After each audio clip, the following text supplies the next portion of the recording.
নমস্কার বন্ধুরা, সকলে কেমন আছেন? আশা করছি সকলে খুব ভালো আছেন। চলে এসেছি আরও একটা নতুন ভিডিওতে। দই সর্ষে ইলিশ।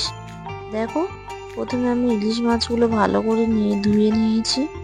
সেগুলোর মধ্যে নুন আর হলুদ দিয়ে ভালোভাবে সেগুলো মেখে নেব।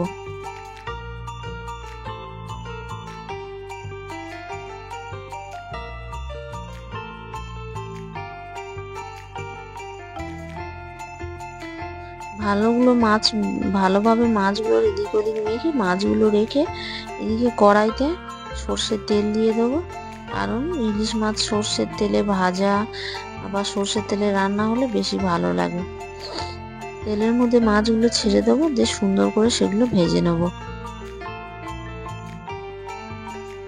দেখো, মাছগুলো ভাজা হয়ে গেছে, কি সুন্দর ভাজা হয়েছে। দেখো, ইলিশ মাছ বেশি ভাজার দরকার নেই, একটু হালকা ভাজলেই হবে। তারপরে এদিকে চলে এসেছি একটা মশলা করতে। শিলের মধ্যে কাঁচা লঙ্কা ও সর্ষে, দেখো সর্ষে কাঁচা লঙ্কা বাটা হয়ে গেছে, পেস্টটা রেখে দিলাম। এদিকে আর একটা বাটিতে নিয়ে নেব টক দই, একটু হলুদ, একটু লাল লঙ্কা আর জিরে ধনে গুঁড়ো। এটা ঘরে আমি ভেজে গুঁড়ো করে রাখি একসাথে, জিরে আর ধনে গুঁড়ো, সেটাকে দিয়ে ভালোভাবে এই পেস্টটা করে নেব।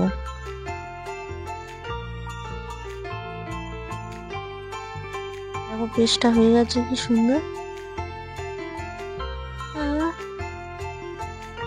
কড়াইতে কালো জিরে আর লঙ্কা ফোড়ন দিয়ে তার মধ্যে পেস্টটা দিয়ে দেবো। দেখো কি সুন্দর কালার এসেছে। পেস্টটা দিয়ে ভালোভাবে নাড়তে থাকবো, পেস্টটার মধ্যে যতক্ষণ না তেল ছাড়ছে। তরকারিটা খুব সুন্দর, খুব সহজ পদ্ধতিতে করেছি, খুব ভালো খেতে হয়েছিল। আমরা করেছি, আপনারা চাইলে একবার বাড়িতে ট্রাই করতে পারেন। দেখো, এবার মশলাটা হয়ে গেছে, ওর মধ্যে জল দিয়ে দেবো। জল দিয়ে জলটা ফোটার অপেক্ষা করুন।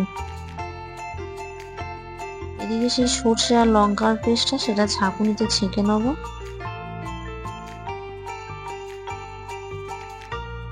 ভালোভাবে ছাঁকুনিতে ছেঁকে নেব।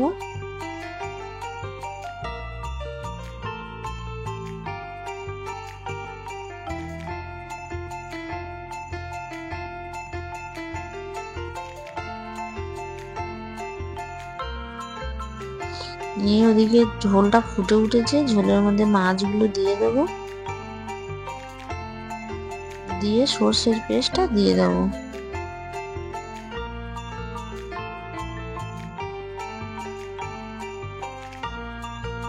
দিয়ে কিছুক্ষণ ফুটতে দেবো। আর একটু জিরে ধনে গরম মশলার গুঁড়ো চাইলে ফের দিয়ে দিতে পারেন হালকা করে, না দিলেও হবে। দেখো, ফের ফুটে উঠেছে। ঝোলটা খুব টেস্ট, খুব সুন্দর খেতে হয়েছে বা হবে টেস্ট। দেখো, ঝোলটা হয়ে গেছে। একদম সহজ রেসিপি, তেমন কিছুই লাগবে না, কিন্তু স্বাদে দুর্দান্ত। দেখো, দেখতে কি সুন্দর হয়েছে, খেতেও খুব সুন্দর হয়েছে। বন্ধুরা, ভিডিওটা ভালো লেগে থাকলে একটা লাইক কমেন্ট শেয়ার করবেন, অবশ্যই একটা সাবস্ক্রাইব করবেন। আর সবাই ভালো থাকবেন।